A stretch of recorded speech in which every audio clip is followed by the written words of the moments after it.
let's also get in Edward P. Joseph on the broadcast, who is part of the faculty of Johns Hopkins School of Advanced International Studies, joining us from Washington, D.C. Thanks very much, Edward, for being here.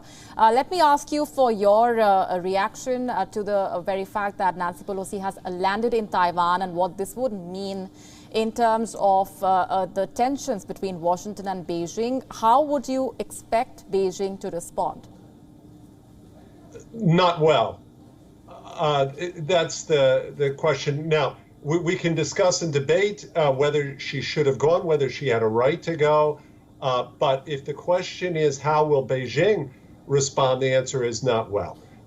The concern here is the particular concern is the investment that Xi Jinping has made in elevating the Chinese opposition to this, including in unacceptable ways. And indeed, perhaps one of those ways might have been determinative in Nancy Pelosi's decision actually to go forward. There was a newspaper, government-controlled newspaper, as all are essentially in China, in which a columnist, prominent columnist, threatened that China should shoot down her plane if she would visit. Now, this is completely beyond the scale of anything that a civilized country can do to threaten to shoot down an official conducting a diplomatic visit.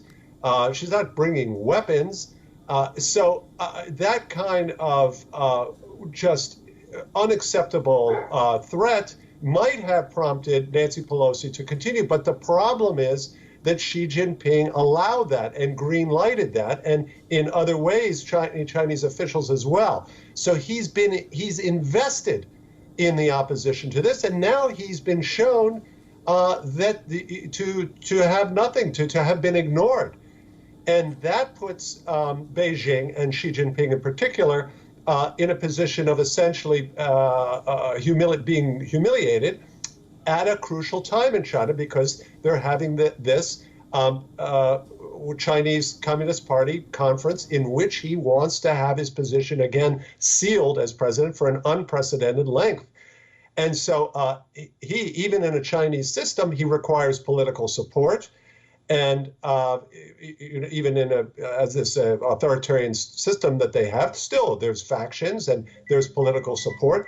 And so it comes at a very sensitive time for him domestically. And therefore, the answer to your question is China will not react well to this. And we have to see whether it will come, the response will be in the form of rhetoric, or whether China will perhaps utilize a point of leverage in the United States, and that's in the relationship with Russia and the war in Ukraine. And to see if China would then, in response, potentially defy the United States and supply weapons, especially drones, to Russia, which Russia desperately wants. Please.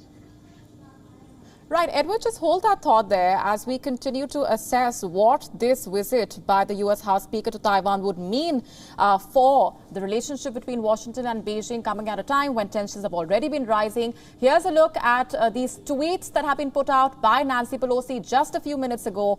I'm reading them out for our viewers. Our delegation's visit to Taiwan honors America's unwavering commitment to supporting Taiwan's vibrant democracy. Our discussions with Taiwan leadership reaffirm our support for our partner and promote our shared interests, including advancing a free and open Indo-Pacific region. She goes on to say, America's solidarity with the 23 million people of Taiwan is more important today than ever, as the world faces a choice between autocracy and democracy. Edward, if I can ask you to comment on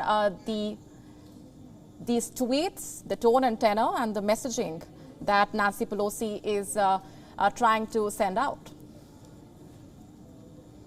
She is clearly, she's framing the visit in language, and here's what's really significant about this, what's going on here. She's framing it in language that's consistent with President Biden's own rhetoric. That's what's going on here. She's aligning herself and the justification for her visit to Taiwan, which we know was done in against the wishes of the administration. She's using the President Biden's own core positions and core rhetoric as justification. So she's framing it within the core positions of Biden himself, including Biden personally, and that's clever on her part as a way of doing it, saying essentially, look, what I'm doing is consistent with everything you stand for, President Biden. But of course, obviously, there are political realities here, and the obviously unjustified in Chinese opposition, and again, the over-the-top and unacceptable ways that China tried to prevent this visit complicate things. And again, we have the immediate question of, obviously, we have the relations with Taiwan and whether China would potentially take action against Taiwan, but they could take action against the United States' interests in Ukraine. And as I mentioned, and that's entirely plausible. That doesn't touch off an invasion of Taiwan, something like that China is probably not prepared for. But that is a way that China could strike back, and they surely will strike back rhetorically. And I'm sure there will be a very sharp rhetorical response, but we have to see what concretely it's followed up by. Please. Right. Edward, you mentioned that Nancy Pelosi's tweets and the larger message is consistent with Joe Biden's rhetoric, but Joe Biden's own statements and the White House and the Biden administration statements have not been consistent, to say the least. Joe Biden had earlier said that America would intervene and to support Taiwan, especially in the face of a Chinese invasion. He said this thrice in the last 1 year and was made to roll back those remarks, with the White House insisting that there has been no change in the U.S. policy over Taiwan. What do you make of the mixed messaging, especially in the run-up to Nancy Pelosi's Taiwan visit? I tell you, it's a fair question because Biden has himself, on his Asia visit, he did, as you correctly stated, he did signal those positions. In fact, though those were not precedent-setting statements, and nor is Nancy Pelosi's visit a precedent either. There had been, prior to her, another House Speaker had visited Taiwan. But it's true. But we have to remember, everything has to have its context. And President Biden's context was made in that of concrete Chinese actions, highly provocative and aggressive actions, including actions designed to provoke Taiwan, incursions into Taiwan's airspace, and declaring a highly provocative statement, declaring that the Taiwan Strait is not, that China does not consider that part of international waters. That's unacceptable. It's highly provocative. So it was in that context that President Biden made that statement. Now, we have to remember, here's the difference between, this is very important, between President Biden and between Nancy Pelosi. President Biden is the commander-in-chief. He's responsible for the national security of this country, the United States, and of its foreign policy and its military. Nancy Pelosi is a member of Congress. Congress has oversight responsibility, but she is not responsible for the conduct of American foreign policy and American military policy. And that's where you get these divisions very often on other issues. You get Congress will get involved. And Nancy Pelosi herself, for example, pressing on other issues like the genocide by Turkey against Armenians, which Nancy Pelosi pushed, and you had many administrations prior to this that would refuse to do that because of relations with Turkey.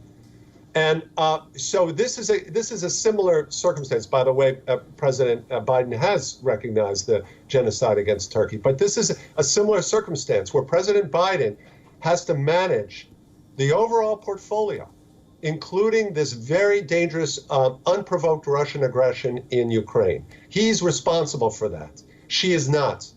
And President Biden, of course, he did make those statements again in a context of Chinese aggression and provocations.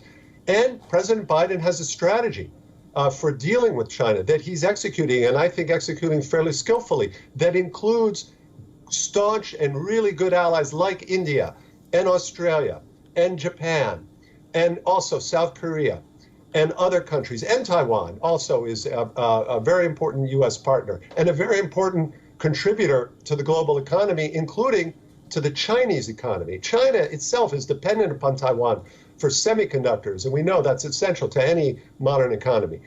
So Right. that's the difference here. That's the difference. President Biden is responsible for U.S. foreign and military policy and our national security.